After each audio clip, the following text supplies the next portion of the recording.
We take a look at Mike LaRocco and our Suzuki starting grid here for the 35th annual Hangtown Classic. David, your thoughts as we get ready to start Moto number 1? Well, it's all up to Carmichael to continue his streak, but there's so much competition in this class now, and then you've got the addition of Kevin Windham this year and also Chad Reed. I think he's just going to try to be smart like he was last week and let the wins just sort of come to him. He won't be impatient at the beginning of the race. He's thinking about getting another championship.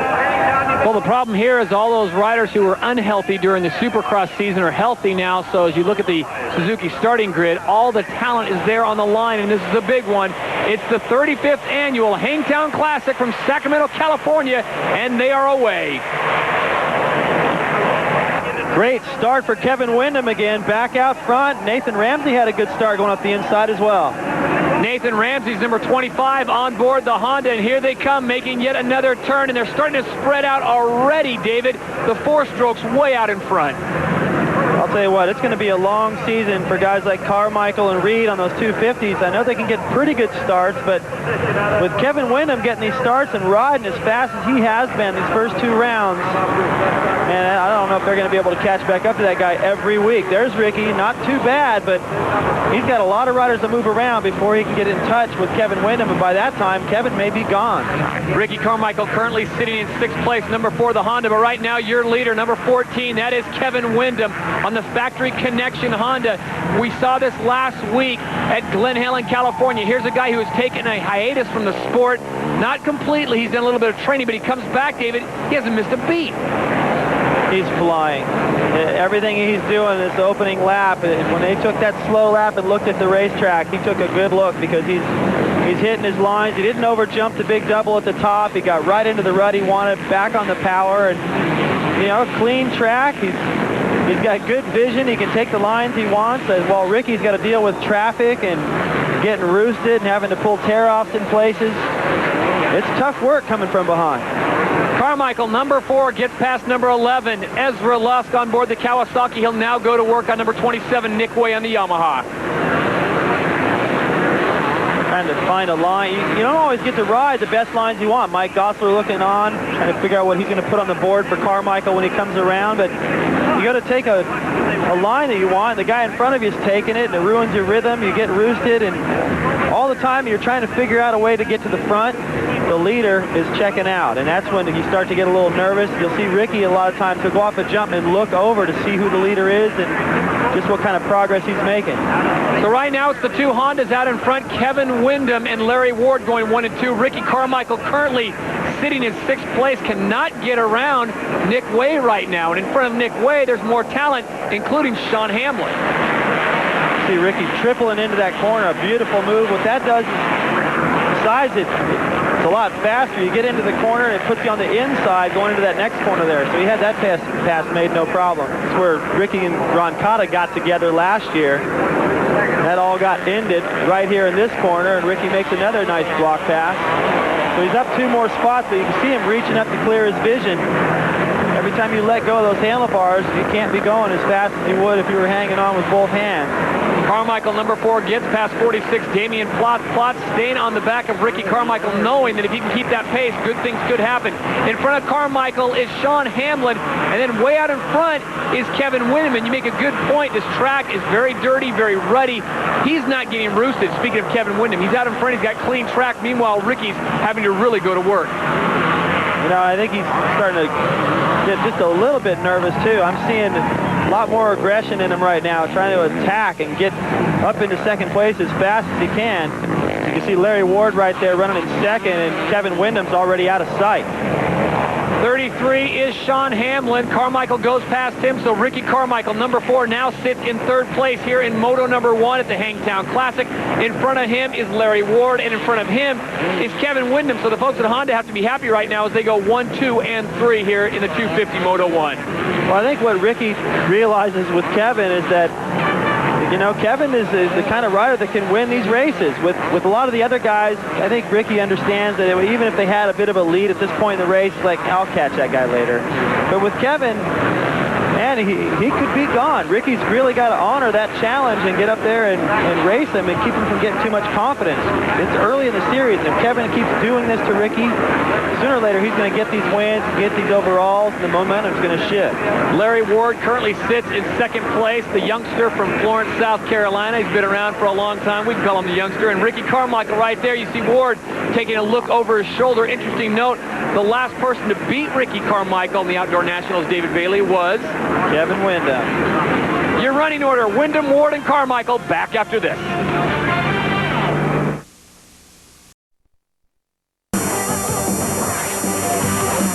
And we are back to the 35th Annual Hangtown Classic, Sacramento, California, the AMA Chevy Trucks U.S. Motocross Championships. Todd Harris along with David Bailey and Cameron Steele. Your leader in Moto number 1 in the 250 class continues to be Kevin Windham. And he just, after that little step down after the mechanics area, he just railed that right-hand berm. There's a good look at the gap.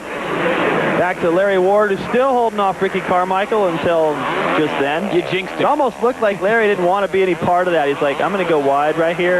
You go ahead and go left, and I'm going to get out of this fight because I don't want to go that fast. And a fight it should be. Ricky Carmichael hanging in the balance is his consecutive streak of wins on the outdoor circuit. Kevin Windham, the last man to beat Carmichael, looking to do it again. And Carmichael riding with a lot of determination. We've seen this before, especially in the Supercross arena. But Kevin Windham is no slouch, and he has got a sizable lead over Carmichael right now.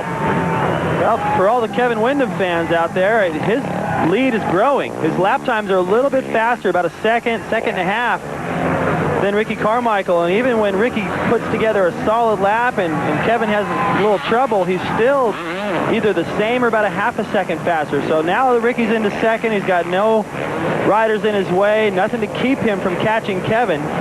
He's unable to reel him in. That's surprising me a little bit right now, because looking at Ricky, man, it doesn't look like he can go any faster. He's trying everything he can do to reel in Kevin, and it's not happening. Chad Reed sits in 5th place right now. In front of him, Sean Hamlin, Larry Ward, among others. Ricky Carmichael, though, trying to track down Kevin Windham as the rest of the pack comes through. And Chad Reed has not quite figured out this track. The lap times aren't quite there. Meanwhile, in front of him, the battle for third rages on. Larry Ward on the left, number 10. And next to him is Sean Hamlin, number 33. There's Carmichael going by. You can just listen to the throttle. Carmichael pinned going by. Hamlin sounding a lot like him on that two-stroke. Nice pass. Rails the outside, puts him onto the inside going to this section. And Hamlin, this is where he caught fire last year. It's also where Pastrana went down, broke his wrist. It opened up his bike over at Suzuki. They rolled the dice, said, well, let's give it to Sean. And he proved that was a good idea. Sean Hamlin right behind Ricky Carmichael in third, about 4 seconds back. And here comes Chad Reed. Reed making quick work of Larry Ward. He goes into 4th place. So Chad Reed, whose lap times early on weren't quite there, is starting to figure this thing out. What do you see of Chad Reed the rest of the season? Well, I believe Chad's going to just do the same thing he did in Supercross. He's going to get better and better as the season continues. There's a little Supercross section. He's got that pretty wired, but he'll be around. He'll be really knocking on the door looking for wins here pretty soon. Meanwhile, Tim Ferry has now moved into 5th place. And with that, let's check in with Cameron Steele. Well, Steve, Timmy's been moving up rapidly. What happened on the start? He got an all right jump, but Windham got a better jump and then moved over on Timmy a little bit. No big deal, just Windham got ahead. What, has he been doing something different training? I mean, is he feeling this outdoor series? He's just better outdoors than indoors, that's all, and the bike's really good for the outdoors motocross, so it suits him. Thanks, Steve. Thanks, Kevin. So we'll keep our eye on the red dog, Timmy Ferry, as he moves up a position. Larry Ward dropping back rather quickly. The Yamaha starting to assert themselves here, David, at Hangtown. Now, they got a strong team. Villeman, though, I think had a problem. Not sure what went wrong, but it looks like he's dropped out of the race. Not going to get any points this time. Look at Ferry up the inside. Beautiful. Tim Ferry, number 15, getting past his teammate. That's a touch heavier bike, the 4-stroke, and he just muscled his way in and finessed it in there to the inside of Chad, which surprised me. I thought Chad would have that. They're leaning on Sean Hamlin now. He's going to feel the pressure, but no pressure for Kevin. He is gone. It's like driving out in Centerville, Mississippi. This guy has a pilot's license. He is absolutely flying today, no pun intended. And for Kevin Windham fans, as you pointed out, this is a great sight. Ricky Carmichael, he started taking a look to his right, saying, Windham is that far ahead of me? Carmichael's sitting in second place right now, so Honda goes 1 and 2. Ricky Carmichael, though, it looks like the streak may come to an end. Yeah, that moto win streak is in jeopardy. He's not that far ahead of this pack. So, like I said, it's the start, Todd. I mean, I think Ricky realizes that the competition this year is a little bit closer to him. There's a lot more guys out there. Fonseca moving up to the 250 class. You know, a pretty healthy Nathan RAMSEY. He missed the whole last year's season pretty much after a crash at Glen Helen. So I think Ricky's not going to be too concerned with winning all the motos. He's going to be concerned with keeping that points lead and hopefully getting a lot of overall. Ernesto Fonseca, number 24, trying to hold off number 25, Nathan RAMSEY. RAMSEY cannot close the deal. They are racing side by side. Look at Fonseca trying to find a way to hold him off. And in the end, it looks like RAMSEY's going to get the line as they make this right-hand turn and head back out. I thought Fonseca might have it there where he could jump down to the outside and pinch him off going to the next left, but RAMSEY is just on it, starting to feel a little bit better. That femur that he broke back, I don't remember how long it's been now. It seems like it's been a long time, but that's also what happened to Kevin Windham. He broke a femur last year, and he's doing pretty good. It just takes a while. I think RAMSEY just needs a little bit more time. Well, the powers that be continue to marvel at Kevin Windham. He is your leader. We'll be back after this.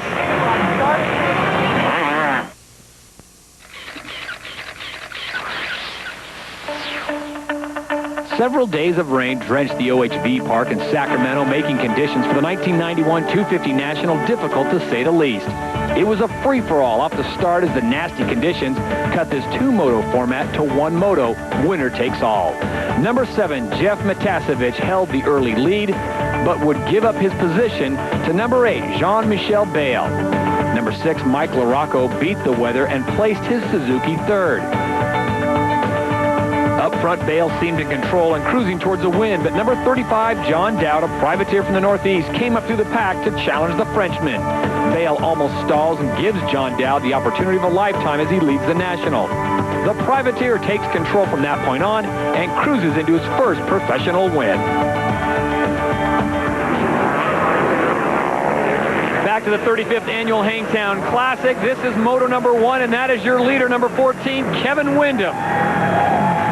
Smooth as silk. Not seeing any mistakes. When you look at him coming through that section, it looks like, no, we've already seen that shot before. No, that's how Kevin goes through there. He's so consistent. He goes through the same every single time. Ricky went through there, actually looked a little bit better. It just sounds more aggressive, though, on a 250. Chad Reed's starting to make some progress. Tim Ferry has moved into third. Hamblin sits in fourth, Reed in fifth, but Kevin Windham is the man of the hour and the day. This is moto number 1, and Windham is absolutely running away with it. Stopping the streak of Ricky Carmichael. Kevin Windham, as David pointed out, silky smooth through every section. No mishaps this week like there were last week in Glen Helen. And I think serving notice that Kevin Windham is certainly here to stay. Whole lot of Honda shirts out there waving Kevin on. I don't remember seeing that many of them waving Ricky on. So everybody over at the Honda camp is really happy to see Kevin's rebound. There's Mike LaRocco right there, battling with Sean Hamlin, the battle for 5th place. LaRocco, number 5. David, it's good to see him up and healthy. Yeah, coming off his shoulder surgery into this outdoor season, it was pretty tough to really do much at Glen Helen. It's one of the rougher tracks, longer lap times. Makes the pass on Hamlin. He made a mistake, made it even easier, but Mike's going to get stronger throughout this series, and interesting to see that he switched back to the 250. Last year he was riding the 450 outdoors, and this time decided, hey, back to the two-stroke. Let's check in with Cameron Steele. Well, definitely a better performance going on right now than last week. Seems like Mike's on the gas, catching up to Hamlin. What was the story? Just last week, he only rode about 10 days before the National after his shoulder surgery, so just more track time. He's riding better every day we go out. What percentage of Mike LaRocco do we have? Health-wise, he's probably close to 100%. Just, his shoulder's perfect. Just timing and just getting back in the flow, Just needs a little more seat time. Exactly, that's it. This moto, battling like that's good for him. Thank you. All right. Yeah, he'll just be in a situation here where he just race his way back into shape, and all the stuff during the week is just filler. The only time he's really going to be able to make any kind of gain is when they have a week off after the Mount Morris round, and then a couple other breaks during the season where he can actually have a few weeks to train. That's the first time I've seen Kevin take a different line through there. After he just said, well, every lap looks the same, he decides with the big lead he's got now, he doesn't have to be quite as precise everywhere, and he might be trying to figure out some stuff for the second moto. Jump that double, go wide instead of breaking through those big braking bumps, and then make a nice pivot on the outside and have a lot more options on the exit. This is Ricky Carmichael finally coming into view, and this is something we haven't seen in a long time. Meanwhile, David Villeman is out of the race. We'll have to find out exactly what happened to him. And we've got a great battle for 14th. Number 24 is Ernesto Fonseca on the Kawasaki 17, Robbie Raynard. Good to see Raynard up there.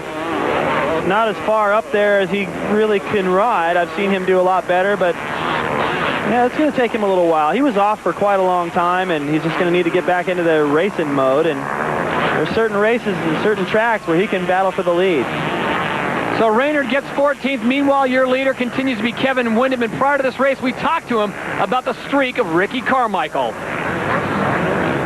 Absolutely, you know, for a year and a half I set off, I watched, you know, in the first couple nationals I was interested, and then after a while it just was like I didn't even really have to call because I could kind of see what was going to happen, and he had the motivation and the wave that he was riding that just pushed him to the top. And you know, a lot of people say I almost beat him at the first moto, and it would have been great to do that, but you know, all that's water under the bridge. To me, being the last guy to beat him, and me almost beating him at Glen Helen or having the speed, all that doesn't really matter. I just want to be the next guy to beat him and to end that streak. I like it. Well, he's on pace to do just that. Kevin Windham getting cheers from the red shirts as he takes a look over and sees just how big his lead over Ricky Carmichael. And I do believe the streak has come to an end. So the man who last beat Ricky Carmichael does the job again. Your winner, moto number 1 at the Hangtown Classic in the 250 class. Hard to say, we're so used to saying Ricky Carmichael, but your winner, Kevin Windham. Ricky Carmichael will take second. Ricky kind of stunned, like, huh, so where do I go? Usually I win and I go over there.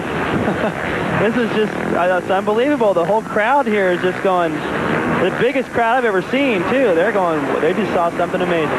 Meanwhile, with one turn to go, it's Nick Way battling for 8th, trying to hold off John Dowd. He will do that, so Way will pick up 8th. John Dowd will have to settle for 9th. But for number 14, Kevin Windham, it is mission complete. He picks up the victory and stops the streak of Ricky Carmichael. When we come back, we'll talk with Kevin Windham, plus he'll take us outside the lines.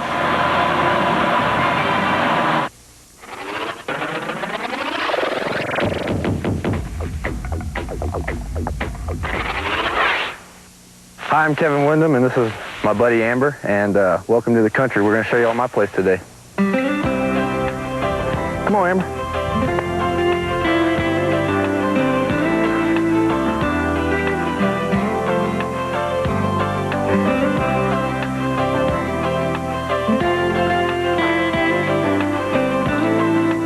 And these are 7 of the 8 amateur championships I won from Loretta Lynn's, and the 8th one's being fixed now, but the thing about my house now that I don't really like is I got trophies scattered everywhere, and one day when I retire, I hope to bring them all together in one big trophy room.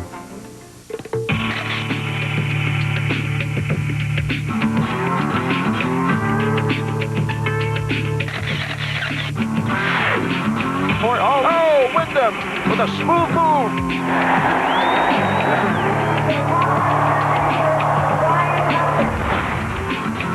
And now we're in the living room area. Here's wonderful wife Dottie, hanging out for the day. When we're at home, this is where we do most of our lounging around. I call that bed most of the time. I kind of lounge around the lazy boy. But throughout our whole house, we have trophies scattered all throughout. Here's some across the mantle, and we got the ones here from Binghamton, Broome Tioga Sports Center. These are, I think, my favorite trophies because they've been hand-carved and things. But as far as the race wins themselves, they're just like any other win. They're all special to me. And in my backyard here, this is my airplane hangar. It is 7,200 square feet. That's where we keep all the goodies. Come check it out. And inside here, we got one of my favorite little knock-around the pasture airplanes. This is a 1939 Piper J3 Cub. And over here, it's kind of its twin, but it's actually a lot different of an airplane. This is a 1997 Husky, and it's kind of what I like to do for fun around here. Go flying a lot, and kind of venture around. You know, every time you take off, you kind of leave what's on the ground behind, and it's a whole different world up there. You know, so you can get up top here. It's, this is where my lights are that I have my New Year's party, and we use this kind of for our dance floor. And nice little accent on both sides are the championship bikes that I won. I believe it was in '96 and '97. I won my championship. And then you got the little bitty old Tyke in the back. That's my first bike that I ever rode. That was a Suzuki JR50.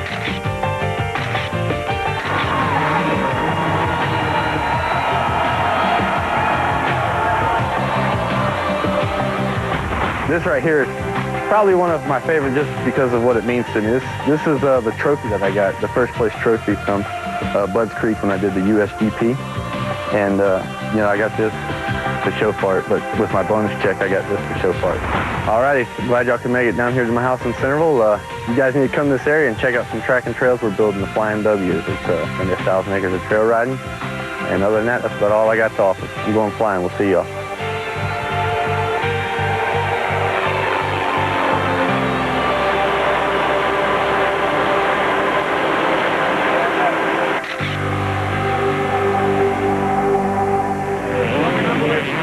Kevin Windham takes to the skies, and now he's speaking with Ricky Carmichael, the man whose streak he has now broken at the 35th annual Hangtown Classic. As we look at the Honda official results, it's Windham, Carmichael, Ferry, Chad Reed, and Mike LaRocco, the top 5. Sean Hamlin slides back to 7, and there you see John Dowd finishing in 9th. Lusk, RAMSEY, and FONSECA go 11, 12, and 13, and Plotz and Ward 16 and 17. Let's go to Cameron. Well, Kevin, I was talking to your mechanic, and he said, well, maybe he's kryptonite to Ricky. I mean, maybe he found a way to spoil Superman's run. Well, you know, I mean, we got to take our hats off to Ricky. That was one hell of a run from last year and even the first 2 motos this year. But I tell you what, it feels great. You know, the whole time I was out there, I was just trying to keep it cool. I was thinking, man, it's been a long time since someone beat Ricky. I believe that's the first win the Honda 450's had, and, you know, it's great to put it up here.